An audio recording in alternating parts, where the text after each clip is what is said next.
Welcome to episode number 5 of Game Callers. Maki Jenner is my guest today, a communications manager with the Halifax Thunderbirds. Maki, how you doing? Good. Thank you so much for having me. I'm excited to talk a little bit about the broadcasting realm with you today. Yes, let's do it. I always find it's tough for me to keep things geared towards broadcasting specifically when sometimes I just start talking sports with whoever the guest is, but let's try and keep it dialed on the broadcasting today. Actually, ironically enough, the first question for you isn't about broadcasting. It's about your family history with lacrosse. A lot of lacrosse players in your family. What's with the love of the game for lacrosse and the Jenner fam? Oh my gosh. Yeah, I feel like when I tell people it's in my blood, like I truly mean that. I mean, my parents met while my dad was playing in the National Lacrosse League. So he grew up playing the sport, all kind of over Canada just because he grew up, in Alberta, then moved to BC, then went to school in Ohio for high school. So he, is a lifelong lacrosse player. But, once he made it to the pro level, he ended up being a healthy scratch for one of their games in Long Island, New York. And my mom was like at that game, and one of her friends like knew someone on the team, or however they like ended up meeting each other afterwards, and like the rest is history. So it's just like ironic that, I'm now working in the league that kind of alluded to my parents Yeah. meeting. And then it's just crazy how that works. But my mom also played field lacrosse her entire life growing up in Philadelphia, Pennsylvania. Mhm. She played collegiately as well, and she's still coaching at the high school I went to back in Victoria. And then, yeah, like I feel like I had a stick in my hands, as soon as I could. And it was never forced upon me, but I definitely took a liking to it very quickly. And so, yeah, I started out playing box lacrosse with the boys at the age of like 4. Mhm. And then just, never put the stick down until after I was kind of finished with my collegiate career down in the US. My uncle played lacrosse in the NLL for years and is now one of the prime voices of the National Lacrosse League on TSN. Another one of my uncles played for Team Canada and is now involved in lacrosse at the provincial level in BC. Both my siblings play collegiately. One of my cousins is going through the recruiting process. Another cousin is playing next year in college. Like, it's just crazy Yeah. the lengths of how lacrosse kind of extends in my family on both sides. And it's pretty cool, to be able to think that I've been able to start my career in the sport that has really given me so much. Yeah, very deep, rich history of Yeah, lacrosse you and the Jenner say. family. And it's cool that it goes beyond playing the game for you and Teddy as well. How much of an influence did he have on you taking broadcast journalism in school and maybe pursuing this as a career? Yeah, I think for as long as I can remember, I have always just really loved listening to broadcasts, but I never really felt like that was going to be an area that I could pursue professionally. And I think like one moment that I remember kind of it clicking of, oh, I actually really enjoy this is my dad took me to an Oilers game in Vancouver and they were playing the Canucks. And again, I was young and I really had only watched, lacrosse live. Like I hadn't really been to any other live sporting events, especially hockey. And so, it was my first NHL game and puck drop starts going and I look at my dad, I'm like, why is no one commentating the game? And he's like, Mackie, that literally only happens on TV. And I was like, oh, I don't know if I like that. Like I want to That's listen funny. to the commentary. And so I think that was like a moment of, okay, maybe this is something you're really interested in. And then, going through school, like I always really took an interest in my English classes and writing and just storytelling in that aspect. And when I was kind of considering what I wanted to take in school, I was really between a lot of different things. And one of my teachers was like, okay, well, everyone always says do what you love. And yes, of course, the financial aspect is huge in life, but when you Hmm. can kind of do something you love for work, it's like you're not working. And that's something my dad, told me growing up too. And my uncle graciously was able to take me to the NLL finals in 2019 for like a bring your niece to work event and like for me to have an experience in the field. And so I really got to go through the whole process of what a championship weekend looked like in the Hmm. National Lacrosse League, but also just watch him kind of go to work and what he does preparation wise and meet everyone in the broadcast crew and the truck and all of that. And after that moment of just seeing like it's pure adrenaline the whole time and I loved it. Like I was hooked. And so from there, he's just been so gracious in giving me contacts and helping me network. And I still, get to listen to him call so many games. And for me, getting to call one with him last year was something that I never would have thought would happen. Like I stepped into this role here and knew the reporting side was part of it, but never thought that I would have gotten the chance to be in the booth with him. So that was really cool. And obviously he truly is one of the best in the business when it comes to play-by-play for lacrosse. And so, he definitely was a huge part of, helping me get my foot in the door for sure. We'll get to talking a little bit about you calling the game with him more later. But going to, I guess, shadow him, we'll call it, back in 2019, what was it about that really hooked you, or was it just the whole thing being like, oh wow, this, like, people do this for work? That's cool. What was it about it? It was just so cool. I think it was partially because it was game 3 of the finals, I believe. So it was truly like a do or die moment for Calgary or Buffalo, and Calgary does it great. Like, they have a great fan base. The Saddle Dome is electric, and that was like at the point where they still were allowing humans to walk across the catwalk, which I think like you have to go a different route now because it was like deemed unsafe. So I remember I like still have videos walking across it, and I'm like, oh, that's a long way down. Like, keep going forward. But seeing, the production that they were able to put on from a game presentation standpoint was just like really cool to think, wow, like you can work kind of behind the scenes and get to see all of this. But, just to be involved in some of their meetings of, here's the rundown, here's how we're going to do, these are the storylines. I got to meet, both the floor reporters and go through their kind of sit down interviews with some of the players that were going to be feature pieces rolling through the games. And I was just like, wow, like, watching what you see on TV really come to life and the hard work that goes behind it, but also just like the pure joy that you see from the people doing it. Like, you can just tell that they're passionate about it. And so that really was like, wow, like I feel the passion and I'm not even doing it. Like, I'm just like watching behind, like my eyes were just like, oh my God, the whole through your chest, right? like right Exactly. into it. Yeah. Like, I felt like I was in it, even though I literally was just sitting in a chair watching this all happen.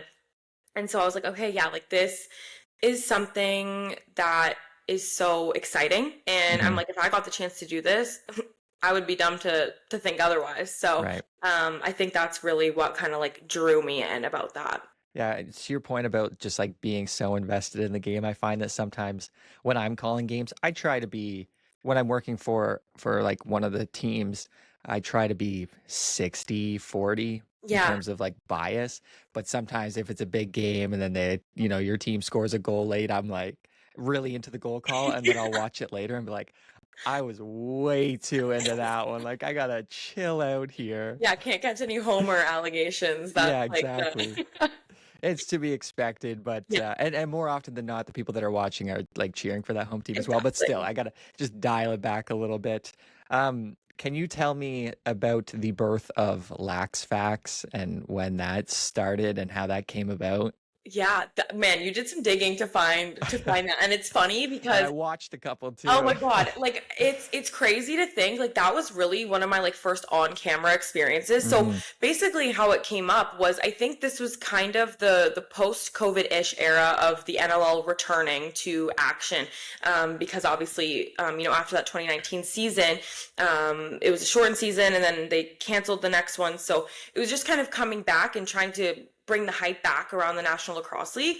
And so I was in university at the time, and I was kind of struggling like mentally with lacrosse and just dealing with some injuries and some stuff. And I was really just struggling to even enjoy the sport of lacrosse, and it was really hard. But one thing that really kept me going through it all was I was writing for Lacrosse Slash, who's no longer, just like an outlet that would cover, all facets of the game, from college to pro, outdoor, indoor, whatever it may be. And I was doing some feature stories, doing some recaps of the games, and then I just from there started tweeting my thoughts and opinions on Twitter. And I guess like one of the producers at TSN saw some of my opinions, started reading some of my pieces, and was a fan. So he reached out to my uncle about me, and then from there reached out and said, hey, look, like we're looking to just add kind of little pieces, bring some new faces, new energy to the broadcast for our game of the weeks.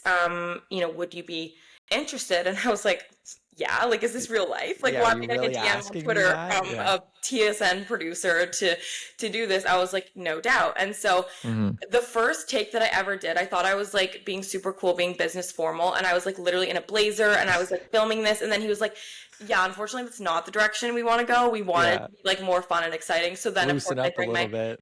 I bring my tripod to my lacrosse practice. I'm in my like team gear and I'm asking my teammates on who are on like the injured list to like film this thing that's gonna go on TSN Yeah. for me. And that was it. Like it was just a minute of me talking about different crazy games or different facts or the history of the NLL to kind of have on these broadcasts. And like to this day, I am so thankful for Peter Buchanan, who's the producer that I now work with on, TSN Game of the Weeks. And I really feel like he kind of helped discover my on-camera personality. But just like looking back at those videos to where I am now is insane. Just like thinking about, what that was to my confidence and just everything around that now. But it was just so fun to get to like do these different things that people really like. Like I had this one guy who I started wearing some jerseys because I thought it'd be fun to just like add a little bit of Hmm. that element. And there was a fan who sent me a gear bag full of jerseys that were like limited edition from different Oh, auctions. nice. There were like St. Patrick's ones from when the Swarm were in Minnesota, different Colorado Mammoth, like they always do it up for their like Star Wars night or, Veterans night. So I had all these crazy jerseys that I would try to wear during these little pieces, and Yeah. everyone was like, this is so cool, like where are you getting these jerseys from? And so it just became this little bit, and it was really cool. So yeah, that was definitely something that really helped me get started. But again, yeah, that was like my first on camera experience, and it was a blast. And to think again, that's like really what helped me get to where I am is nuts. But it was a good time. Those Lax Facts, they were fun. Yeah. I two follow-up questions there. One being, what was the reaction of the teammates when you said, "Hey, can you film me doing something for TSN, please?" Yeah, so it's funny because I have a couple friends who were on my team then, and I'm still very close with, who Hmm. they also were kind of pursuing like a job in sports. And obviously, being in the U.S., like TSN wasn't the main thing, but they understood Right. what it was. Yep. And my one friend, who actually she was working for the Vikings for a little bit recently, she was like, "Oh my God, yeah, like here, let me help. I have a light, like I'll help you with, like Nice. we'll do it up." And I was like, "Okay, thanks, Haley. Like this is Bless. great." Exactly, yeah. So it was pretty cool to see the reaction, and I know like the first time that it aired, like we all were at my house and we got to watch it, and so it was really cool to kind of have that moment with some of my teammates who were the production team at the Yeah, time, right? exactly. So It's they're nice part having of the them team. invest. Yeah, exactly. It's great having them invested in it as well, the success Exactly. of the bit.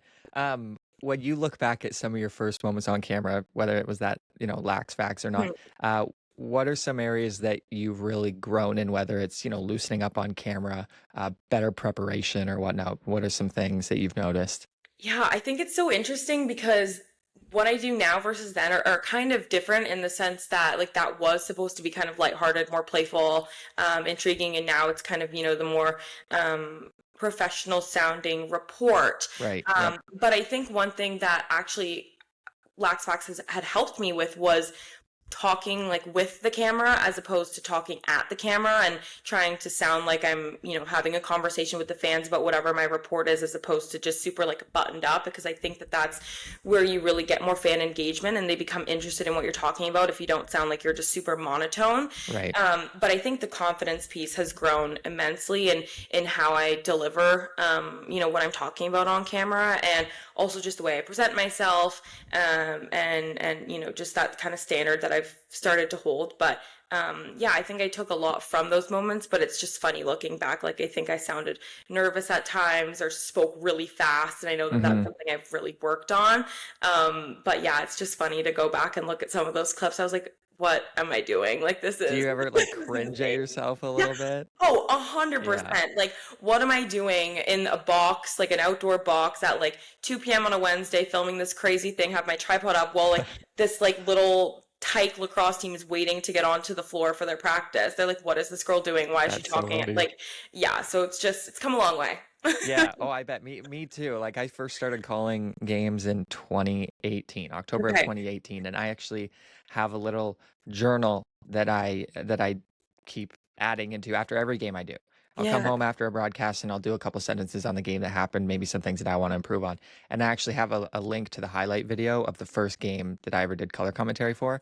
I And I was love that. like, sometimes I go back and watch and I'm like, that wasn't that bad. Like it was bad, but it wasn't that bad, you know? And there I was love that. yeah, it's something that I actually started, I think, 2 years after I started calling games, so I had to do a bit of backtracking. Sure. But like I'm coming up on 300 games now, and it's really cool to like just go read some old games. And Yeah. sometimes I'll reference a name of a player that caught my eye, and I'll scroll back and I'll be like, oh well, what are they up to now? And then I'll Yeah. go search, their elite prospects and be like, oh, they're like playing university or whatever it might be. But it's something fun that I'm gonna keep on doing. But yeah, like have links to old stuff, and it's Oh like, gosh. yeah, that was pretty awful. And I Yeah. You're remember like, my oh, I've first, come a long way. I guess I'm not that bad anymore. Like, yeah, wow. yeah, my first ever play-by-play game.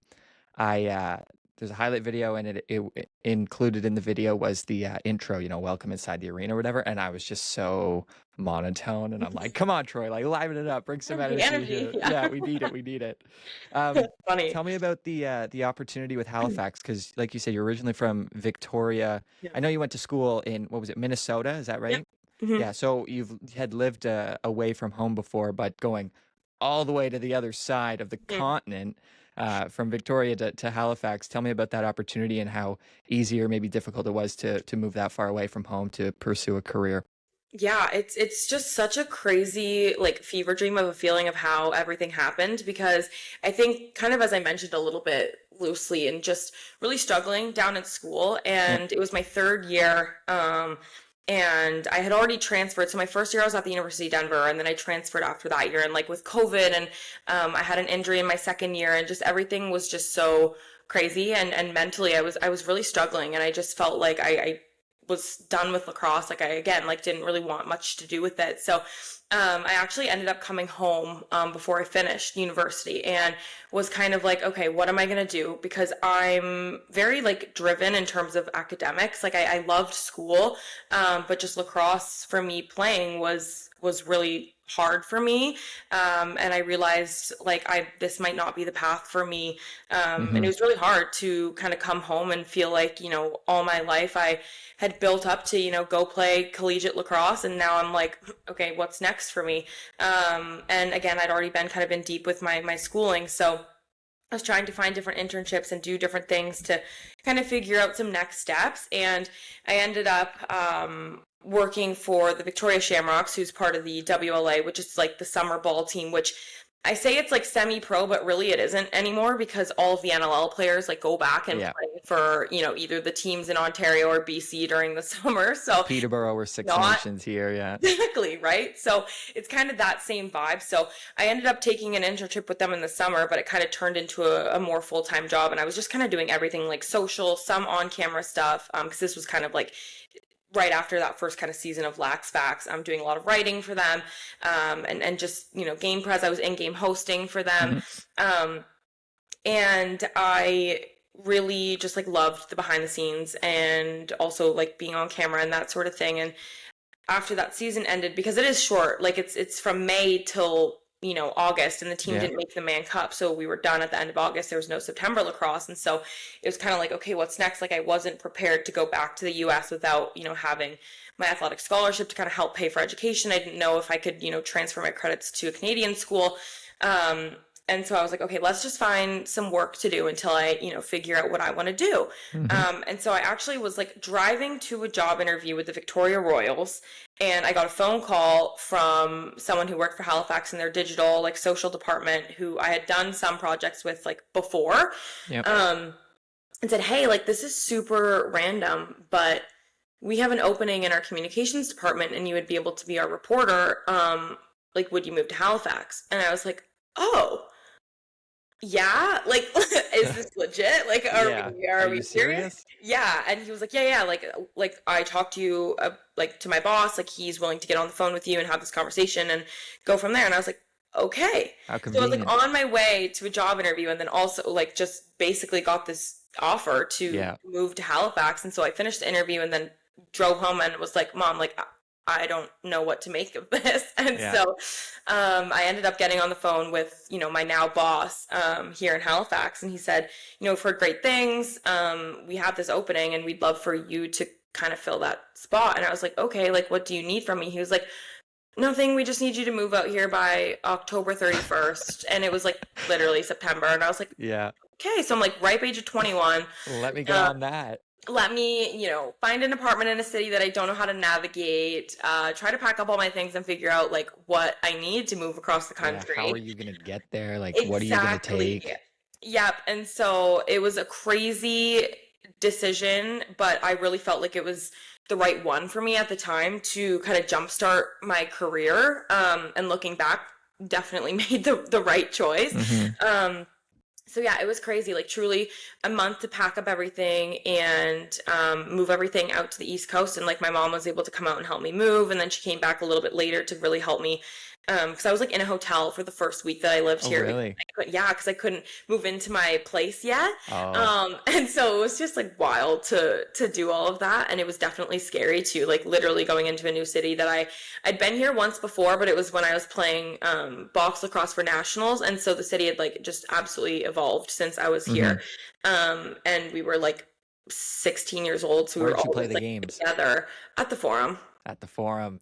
Nice. 40 degrees in the middle of August, just disgusting like humidity, but hey, we came home with gold, so I'll never regret that. But like that was the only time I've been here. Yeah.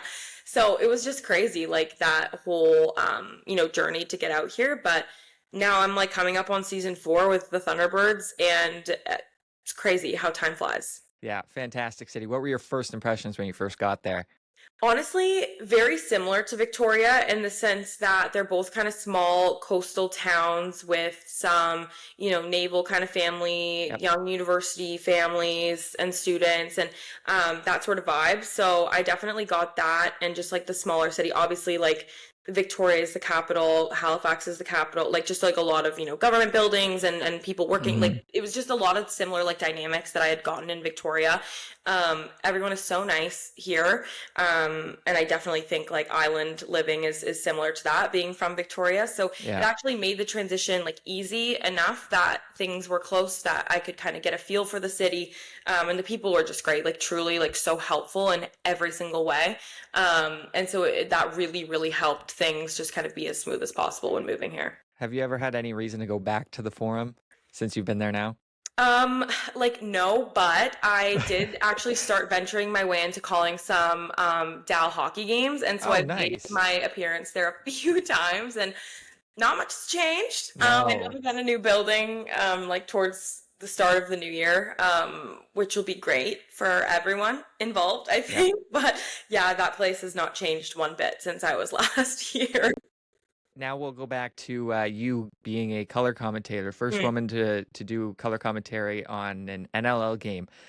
Tell me about that experience. That must have been quite the opportunity to get up there in the booth and be part of such a large broadcast. What was that like? Yeah, it was very unexpected. And I think, the summer prior to last year was huge for me in terms of just like my growth and development and opportunities. Like I did the Minto Cup, earlier on that summer. And then I got asked to go to World Championship in Utica and called so many games that I really think that helped me kind of find my voice. And I just, continued to get better, and my confidence really grew throughout that time. But, coming back to Halifax, I never would have thought that could possibly translate into an opportunity to go into the booth. Yep. And so, my first game doing it was with Pete Dalliday for a streaming game here. And that was so exciting.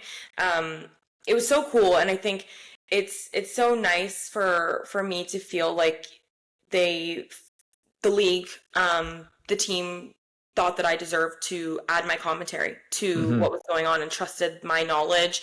And of course the sport, I've been around forever, and I really try to understand the X's and O's. And I think also in working here specifically, but also just with my reporter role, getting to know players on the other team, like I really felt like that had like helped with the storytelling throughout the game. For sure. And then, to find out that I got to do it on a TSN broadcast as well with my uncle was just another like, oh wait, like, are you serious? Like, I thought it was Yeah. a joke. Just Again, so surreal. yeah, like got a text message from the producer in a group chat with the broadcast team that said, change of schedule. And so I was like, uh-oh, like what's happening here? Oh no. They were like play-by-play, Ted Jenner, color commentary, Maki Jenner, reporter, Pat Gregoire. And I was like, is this a mistake? Like genuinely, So I they thought didn't ask you about it beforehand. It was just on a crew list and you're like, yeah, like oh, that was kind of their way of asking me. And I was right. like literally like, ha ha ha.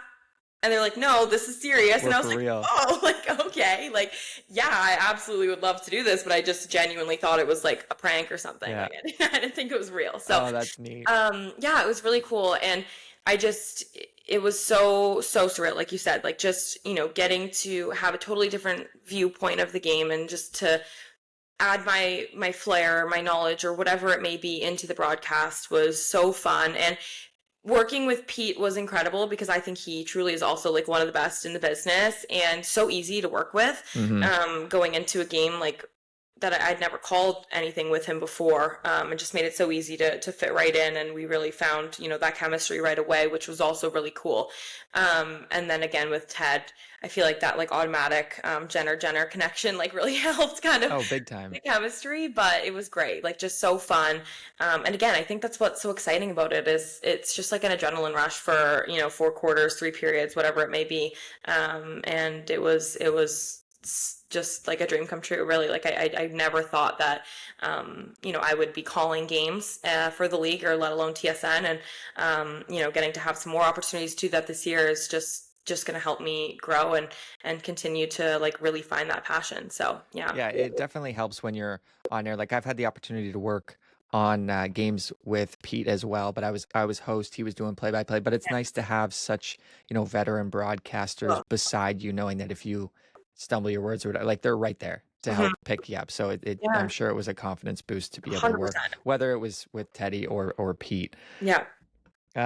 Walk me through what a game day looks like working for TSN. How Mhm. like are you going to morning shoot around, or do you like how early do you get there before puck drop or Yeah. the start of the game? Sorry, Yeah. I'm hockey guy, No, I hockey get guy. it. I get it. No, it's so funny too because like I think one aspect that people that kind of know me from the broadcasting standpoint might not realize is like my full-time job is with the Thunderbirds as their comms person. Yeah. So I'm right Yep. there at 8 a.m. before shoot around at 9, try to organize things for the team and for game day and make sure that the visiting team is okay and they've got everything in their locker room and their credentials. And, if the media, which I then am a part of, like needs anything else, like if they need player interviews or coach talks, whatever it is, to get that situated.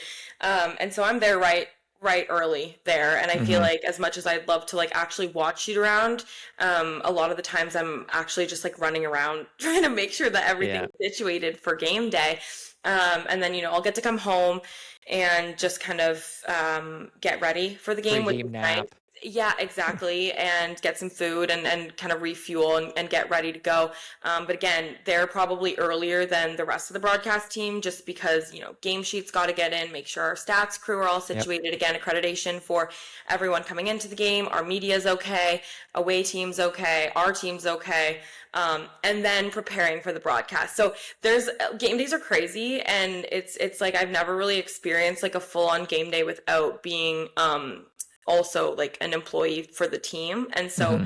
that part is definitely a balancing act for sure, Yep. and I've gotten better at it, but it can be hard sometimes to make sure that everything gets where they need to be or who's here and game pres and all that stuff. But yeah, I definitely am someone that over prepares for things, and that's just like how I'm built. But Hmm. yeah, so game days are typically that at home, which is it's fun. Like I love it. Game days are the best, obviously. But yeah, a lot goes into to that day. Definitely, yeah, definitely a interesting dynamic and balancing act for sure. Whether it's like let's just say it's a pregame hit, talking about coach's thoughts or something, is that all up to you, or is there sometimes a producer being like, "Hey, this is a note we want to hit. Is it okay, like, can you talk to that, or is it all your ideas and then you go work with graphics and you guys come up with some lower thirds or whatever?" Walk Yeah. me through like a pregame hit.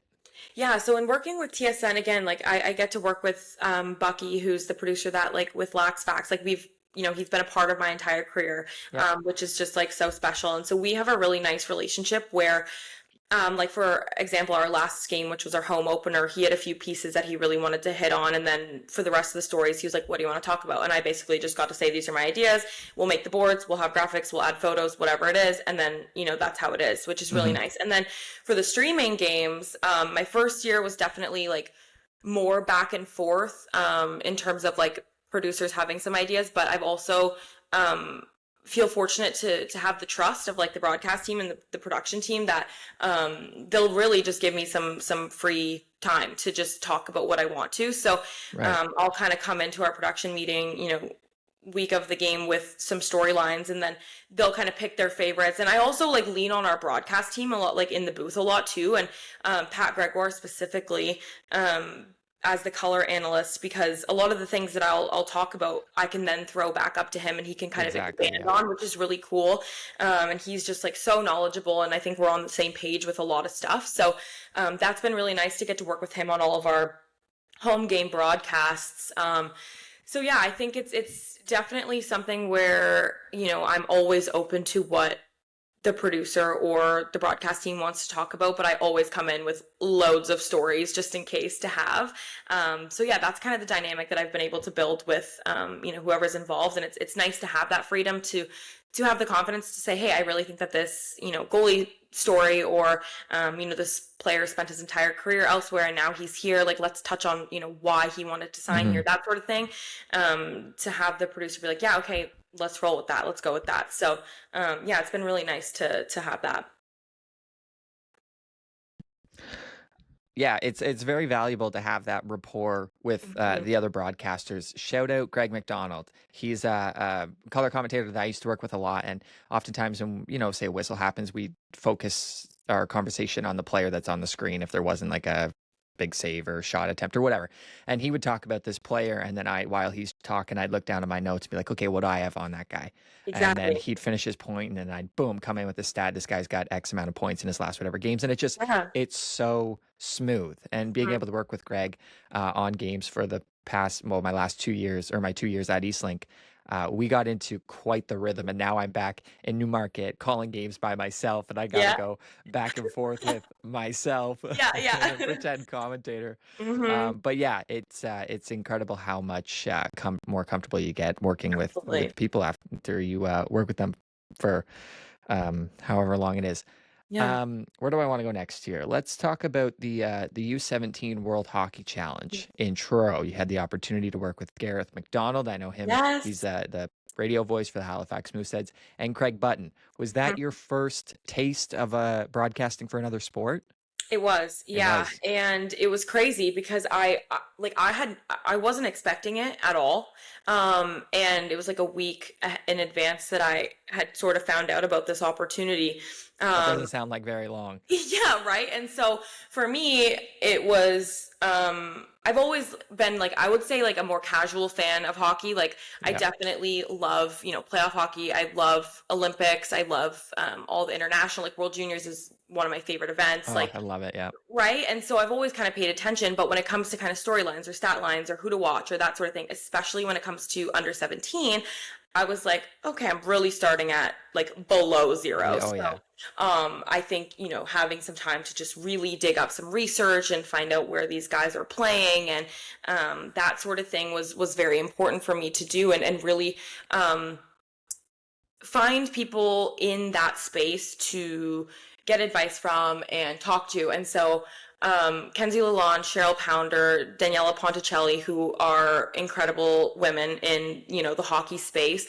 I was able to connect with them kind of prior to that event, but really got their kind of insight on how to adapt and how to learn different things. I mean, Kenzie's done a ton of different sports when she was with the Eastlink back in her day. And Cheryl's obviously like just so knowledgeable when it comes to hockey. But, she even said like she went from playing to then having to explain how she played. So she was like, that was a huge kind of mind thing for her.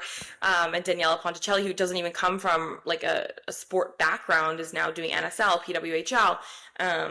She's done lacrosse too. So just kind of getting all of those people's insights and asking them questions and, for them to give me the time of day to answer my questions and let me pick their brain is incredible. But um, yeah, that was my first real taste at doing something else, and it was so fun. Like it was crazy to think how young these athletes are, and Yeah. they're quite poised and well spoken, which was huge as someone interviewing them, which is funny. Like, you're talking to this guy who's like towering over me, but he's like 15, 16 Yeah. years old, and then he's like smiling and he's got braces, and I'm like, oh my gosh, like I'm used to talking to grown men, and like, Yeah. these are young kids that are such talented athletes. And it was really cool, obviously, to work with those two guys too in the booth. I mean, Craig Button, just like someone, again, I've watched on TV for as long as I can remember.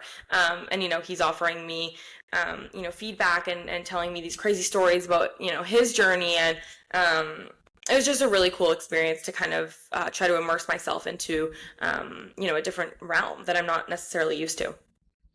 Two follow-up questions there. I'll start with the interviewing the kids aspect. I did a lot of that as well, and sometimes you'll get a kid who often doesn't want to talk or doesn't have much to Yeah. say.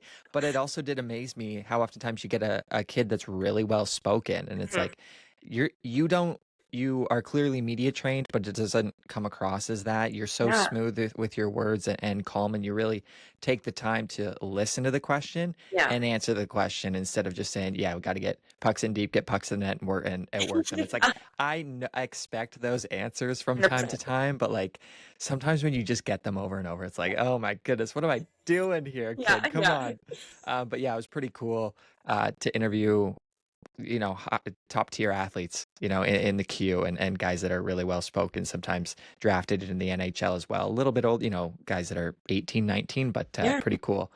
Um, I guess I didn't really that wasn't really a follow-up No, question. but It's it's just a so true. point And I as think like well, but it's fun to get to like have those experiences to understand, because I think it makes you like as an interviewer better too, right? Because you kind of have to yeah. go into it a little bit more well equipped. Like I think something that I try to hit on, especially when they're like that age, I'm like, okay, let's talk about other players, because I think when you're asking them about the game, yes, you get some good insight, but here you're playing on a line with so and so, like what's that been like for you? And then Hmm. they can go a little bit more in depth on that sort of thing, because they're more apt to talk almost like sociably than like Yeah. maybe stat based. So I think that's something I've learned over time too, to get some more substance out of Yeah, some of exactly. those hitting interviews, because you really don't have a lot of time to do it, right? And you No. want to make the most of it. So it's all just like learning experiences for yourself and those who you're interviewing. So Yeah, I find that the younger athletes are more likely to take advantage of a yes or no question. I try to stay away from yes or no yeah, questions whenever I'm interviewing people, but sometimes it just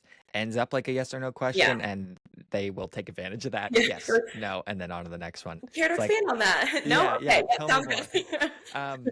Okay, now this is actually a follow-up question. Like you said, about a week's notice for that U17 event intro. Is your first step when trying to learn about the event or the athletes that are participating, is your first step to reach out to others in that space? Or is it to, do a deep dive, get into some rabbit holes on the internet? What's your first steps there? Yeah, I think my first step is always kind of diving into just like the rosters, and understanding just like the team dynamics in terms of who they are, where they come from, who to kind of look out for, but then kind of at the same time trying to then get some advice and some words of wisdom and all that from people who are in the space that can maybe add to that too. And I think one thing is like I'm never gonna try to think or act like I know more than I do. And I really want Right. to, allow professionals who have established themselves to kind of help me understand a little bit more. And so I think that's why I'm so intrigued in how, I mean, just like what you're doing with this too, right? Like trying to learn other broadcasters' preparation and what they do. And so I think just like being a sponge and trying to absorb as much as I can is always something I'm going to try to Hmm. prioritize too. But yeah, I'm big into, not as big as some people, into like the stat lines and everything, but again, like if there are players, like I think it was like Alexi Joseph, who like a first overall draft pick, First overall, yeah. and I immediately was like, okay, I don't know anything about him, but obviously he's someone to look out for. So how can I do some research so that if I do end up talking about or to him, I have a little bit more substance. Hmm. And so it was just kind of those points of looking at the rosters, and kind of figuring that out. But yeah, just as much as you can absorb from other people, I think kind of helps me in terms of like confidence going into a realm where I'm just not really used to. Yeah. Well, I was lucky enough to cover the 2024, I think it was QMJHL draft. Okay, yeah. And that was one of my first big events with Eastlink. And I don't know a whole ton about the minor hockey systems in Quebec. Right. We tracked the Nova Scotia U18 league a lot, and that's where kids were getting drafted from. So I knew the Nova Scotia kids, but my first order of business as the host and being the one to interview the kids after they got drafted was, okay, who are the top 60 kids that could Yeah. go in the first round? And I Yeah. would do and like that was a long stretch of preparation, No but kidding. it really paid off. I was really proud of myself for, how I did. And I even got compliments like Yeah. on day two in the hotel when I'm at breakfast, like GMs and coaches from the other teams were coming up to me because my interviews would go up on the Jumbotron and be played Yeah. in-house in Moncton, Yeah. which was really intimidating as well. Of But course. at that point, it's just like, okay, I am talking to a child, Yep. and that's it. That's my Yeah. job right now. But getting compliments from GMs and coaches at breakfast, being like, hey, you did a good job yesterday, like such a boost of confidence, made me feel so great. 100%. But yeah, research is just so, so important. And I rely on that heavily still to this day, Yeah. calling games. If there's ever a lull in the action, just, okay, well, what do I got over Exactly. here? Whatever it may be. Um, Now I'm going to read this from my sheet because I want to make sure I say it right. Last year, you were a finalist for the Tom Borrelli Award presented by the NLL to the league's Media Person of the Year, alongside Teddy and John Gertler. Yeah. How much of an honor was that to be nominated for that and kind of be recognized for the work that you're putting in? Yeah, I was not really expecting to be nominated, and nor was I expecting to be um a finalist. And I think like putting me with those two people was so crazy for me to like look at. And I think honestly, like for me, it was kind of a moment of, okay, yeah, like you can do this and you belong here. And I think that's something that um I've tried to build the confidence, of how I appear on TV, but then also that like inner confidence is something that is really important. And I'm like a big believer in like fake it till you make it. And I think I'm starting to get to the point where I believe that I truly deserve these opportunities. And I think oftentimes looking at social media, I'm very grateful that honestly I haven't dealt with a lot of like backlash in terms of like first women to do this or first female to do this, where people are like, who cares, like whatever, or like first female, like whatever, she's just doing this because she's a female. I've gotten that a few times, but honestly, like the general consensus has been very positive, which is nice. But even for me, sometimes I'm just like, okay, like, do I deserve to do this? Should I be the first to do this? Like, are there people more qualified? Like, whatever. And I think that me kind of being up for that award really helped solidify in my brain that I do deserve it, because that is voted on by some media personnel, but the teams as well. And so to just kind of have that respect from a lot of the league members means a lot to me. And I think just looking even at my first broadcast to where I am now, goes to show that like that kind of over preparation has paid off. And I'm always gonna pride myself in my work ethic, and that is never gonna go away, because that's just not how I'm wired. Right. And so I always kind of set goals and expectations, but for myself, but that was never really even something that seemed like a possibility Yeah. for me. And it was just kind of like, yeah, okay, like it's there, that's great, like whatever. But yeah, that was something I was very appreciative of, and got a lot of really kind messages from people about Yeah. it, which just means a lot to have the support of the community. And I work hard, and so I think to have that kind of shown and Mhm. put onto that kind of higher level is it means a lot. So yeah, it was a really cool moment for me. Well, yeah, definitely well deserved. I mean, it Thank seems you. like over the course of these last, what is it, 5 years, it seems like you've, you know, blown up in a good way. Yeah, You're on a fast track to success, and you're doing games on TSN already. It's incredible. it's crazy. So yeah, well, yeah, I know. Like, do you ever Yes. get like walk into Scotiabank Center and be like, see, 10,000 people there and go, this is crazy still. Like, Oh, do you still you got to enjoy it every game, I right? I love it. Like I truly, really, I really love it, and I love like that I had this opportunity to come here, and that was such a small part of it, but it's become such a big part of my life. And it is nuts to think like I'm 24, and this is where I'm at in my career. And I just never really saw that for myself like right away. Like I think I'd always hoped and I've always, again, like had goals for myself that I really want to attain, but I think the fast track that it's happened is a lot quicker than I would have anticipated. And I'm just so appreciative of like everyone that's helped me Hmm. get to this point and believed in me. And I think that it's just like a big testament to everyone around me, but myself, to kind of have that inner belief as well that I can do this. But yeah, I think I still get goosebumps every time right before I'm about to go on, or just even seeing the crowd, like the intros, everything. It gets me so excited, and Oh yeah. I think that is something you can't teach, like just that excitement, right? And so Hmm. I think that's a big part of it. And again, like going back to just my dad saying to me, like, do what you love what you do. And that's like absolutely, all I can explain when it comes to my job. Yeah, we talked about the Lax Facts, and then you started hosting, then you did color commentary, and then coming up in February here, you're going to be doing play-by-play. Yeah. To you, how do you view that game? Is it just, another game on the calendar, or is it, hey, this is a different role, I'm doing play-by-play tonight? Are you really looking forward to it? How are what are your emotions at this point, looking forward to that game? Oh, I'm so excited. Like, obviously, there's a part of me that's always nervous, especially when it's a first, just because I want to do a good job. Obviously, like, I'm certainly a perfectionist, and I want to make sure that I do the job to the best of my ability, not just Hmm. for myself, but also just for everyone watching. And for so many young girls, like, I'm very involved in, the women's lacrosse kind of scene here in Nova Scotia. And for these young girls to kind of see what I'm doing, like, I hope that it can inspire them and show them that you can do anything you put your mind to. And so I think I kind of put that pressure on myself to make sure I do, it justice. And I can't wait. Like I'm so excited to get in the booth and get to work with Pat in that realm, because again, I've never gotten to actually call a game with him. Hmm. And so it's definitely circled on my calendar, highlighted, bold, underlined, everything you can imagine. And it's just kind of watching how the TSN games work, because they are a little bit different than like your typical NLL game that you'll watch on like TSN Plus or NLL Plus, just because it's a bigger production. So there's a lot Yeah.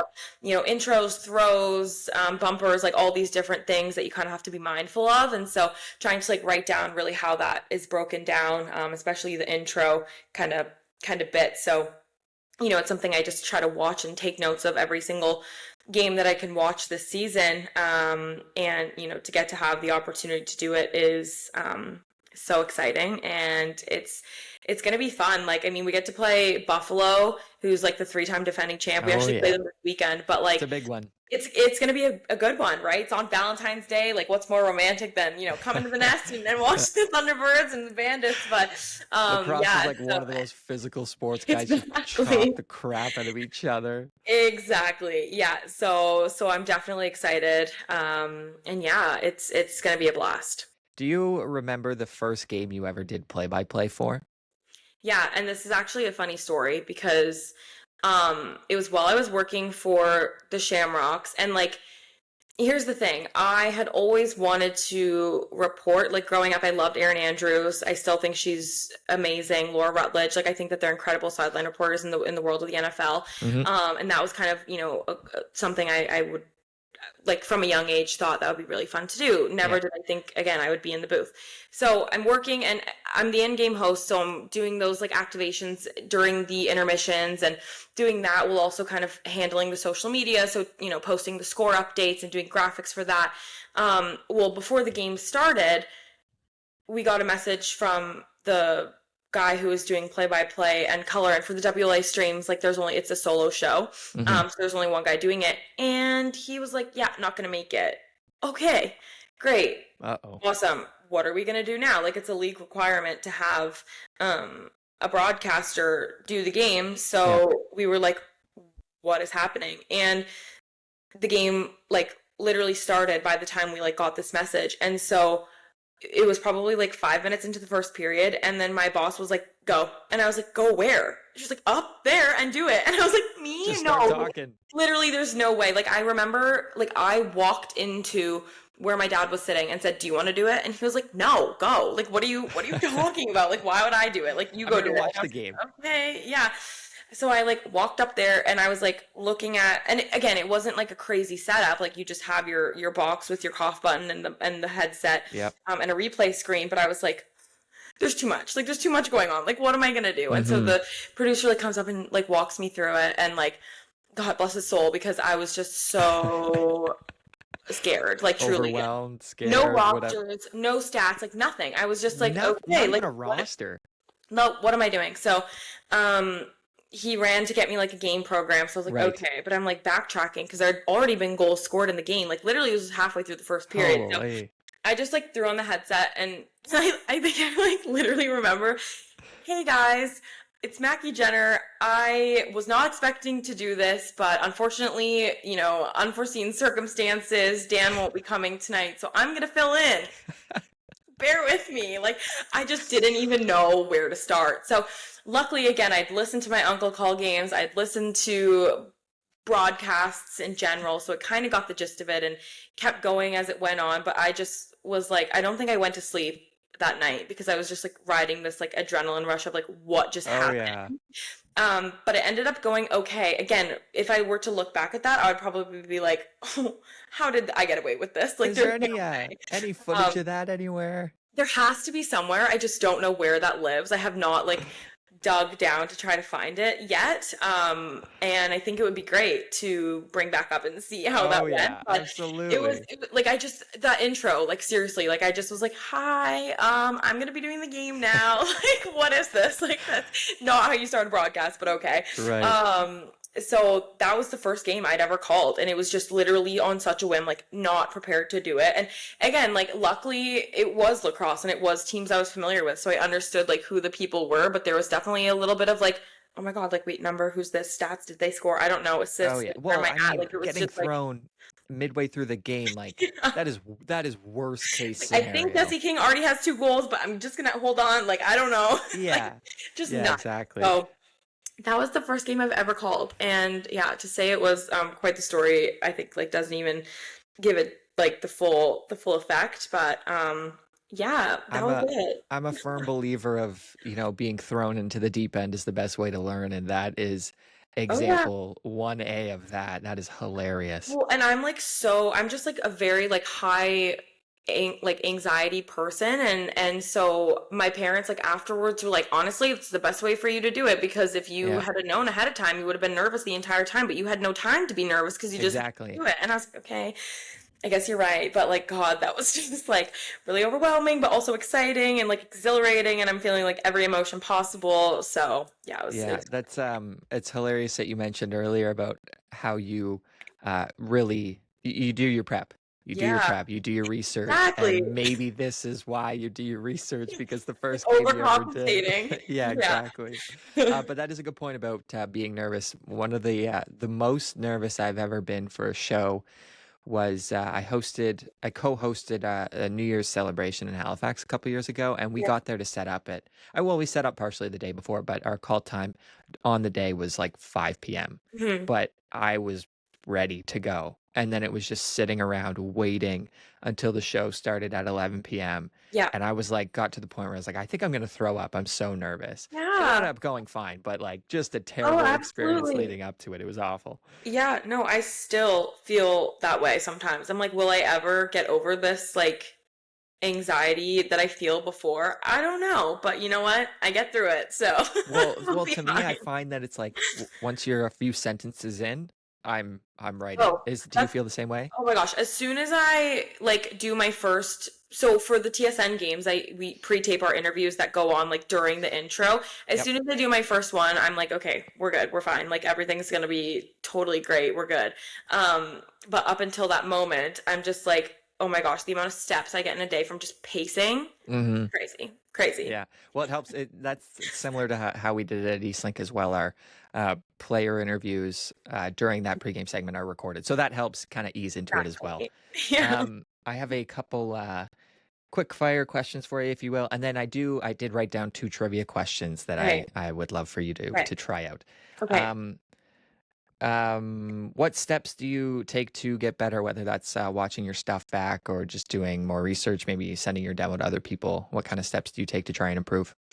Yeah, I certainly will go back and kind of listen to myself, especially when it comes to calling games and just learning. But I'm also a huge, like, I think this comes back from like even just when I played sports, like having film of myself and sending it to people to get feedback and like criticism and whatever it may be to help me get better. So I definitely rely on other people and their feedback. And I'm so lucky to have so many good mentors in my life that are willing and able to do that for me. And just like being a sponge and taking as much as I can to try to get better. So I think those are kind of the two big things that I do. Okay.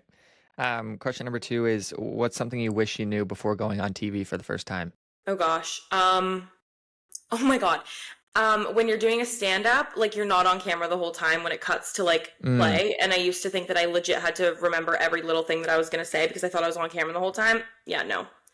Producer, once they say off camera, that little red light goes off. Like, you don't have to. I was going to ask about the tally light. Yeah. You don't have to keep standing there. I'm like, okay. Yeah. So that's a big one. That's funny. That's a good one. And the third question was problem solving on air. But I think that story of your first ever play by play is a sufficient answer to that one. Yeah, so we'll stick with that. One. Okay, my 2 trivia questions. Like I said, I don't have much of a lacrosse background. So Okay. I'm going to, if you think you're right, I'm going to take your word for it. Oh Okay. God. So it's question number 1 is, this goes back to your first, well, I don't know if it was your first, but the Lax Facts video that I watched that you did a few years ago. Can you name 5 sets of brothers or cousins that are currently in the NLL? Okay, so the Courier brothers, the Thompson brothers, Dane Smith and no, sorry, Latrell Harris and Tyson Bell are cousins. I know that there's so many more, and they're just like escaping my brain at the moment. I gotta put you on the spot. That's 3. Yep. Oh my gosh. Who else? There's got to be like so many more, and my brain is just like not. Well, you did also reference in the Lax Facts videos father-son Ooh. duos. Oh, so I'll there's add a to lot of that. those. So okay, so then like Glenn Clark coaches his son Taggart Clark, and then Sean Williams and Dyson Williams are also in the league. So that's 5, right? There we go. There we go. Nice. Okay, bingo. 5. Okay, father-son, cousins, brothers. Yeah. I went backwards there, but nice. Okay, good job. Okay, perfect. In professional sports, we oftentimes Okay. see teams relocating or folding or whatnot. Long history in the NLL. Can you name me 4 defunct NLL teams or Yeah. franchises? RIP Panther City Lacrosse, and then New England Black Wolves are no longer. The Portland, what were they? Lumberjacks, I think, and or something along those lines. And then the New York Riptide are also like 2 of those are unfortunately in the era that I've like entered the NLL, and 2 teams are no longer or have moved. That's tough. You didn't have to mention that. Yeah, I guess not. Hey, but you know what? We're open and honest about it. Yeah, you're owning it. They're thriving now. We're good. That's hilarious. All right. Well, hey, fantastic job on the trivia. I don't think you. I've had anyone go perfect on any trivia that I've done through 5 episodes now. So, Maki, I really appreciate your time. I know in the broadcaster world, we are still in the early stages. We talked about athletes, being so good at such a young age, and their the peak in their career is like their mid-20s, but we're just getting started. Okay, Right. so I wish you the best of luck Thank you for so as long much. as your career goes. So I appreciate your time. Yeah, likewise. I super appreciate this, and it's always fun to just bounce ideas and stories and everything off of one another. So thank you. I really appreciate that.